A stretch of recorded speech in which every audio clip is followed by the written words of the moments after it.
Inaabangan ng makasaysayang paglalayag ng civilian Christmas convoy sa West Philippine Sea. Layo nitong igiit ang ating karapatan sa teritoryo at maghatid ng regalo at saya sa mga kababayan nating naroon. Para bigyan ng mukha ang balita, Mobile Journal Francis Orsio.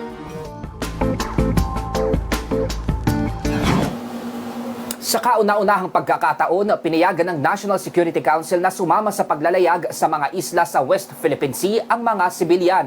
Kabilang na nga rito ang media.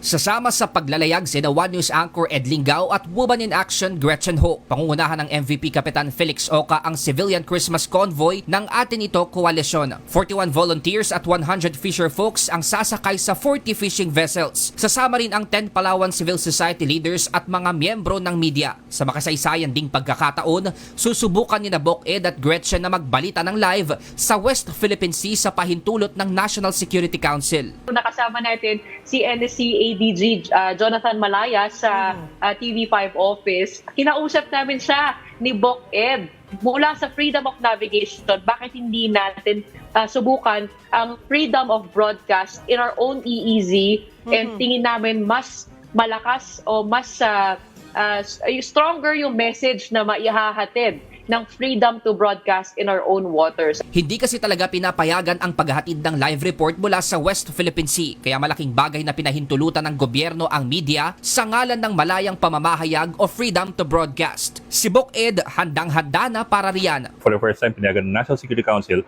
na tayo makapagdala ng satellite phones for the nightly newscast. And amazingly, escorted po tayo ng Philippine Coast Guard. May dala siyang satellite phone, batteries, laptop, ilaw, pagkain at emergency mini stove. Hindi naman maipagkakailang may halong kaba sa kanilang biyahe dahil na rin sa tensyon sa dagat sa pagitan ng Pilipinas at China. May pangamba kasing baka harangin ng China ang signal na masasagap ng mga media sa kanilang live reporting. Ito nga ay civilian convoy to make a stand for our soldiers and our frontliners there. This is not meant to escalate, but this is meant to assert our rights to our exclusive economic zone. At syempre, yun nga, na makapagpadala tayo ng Christmas cheer sa kanila. Kahong-kahong donasyon at regalo para sa mga mangingisda at sundalong nasa West Philippine Sea ang hatid ng MVP Foundation. May Noche Buena packs, solar lamps, hygiene kits, satellite phones at mga laruan para sa mga chikiting.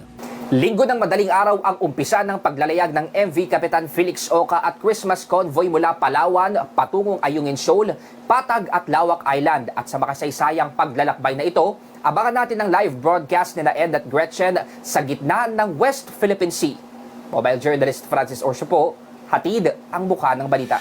Gusto mo bang lagi kang updated sa mga balita? Aba, ay simple lang. Mag-subscribe ka na dito sa 1PH. I-click mo lang ang subscribe button at notification bell para hindi ka nahuhuli sa mga balitang dapat mong malaman.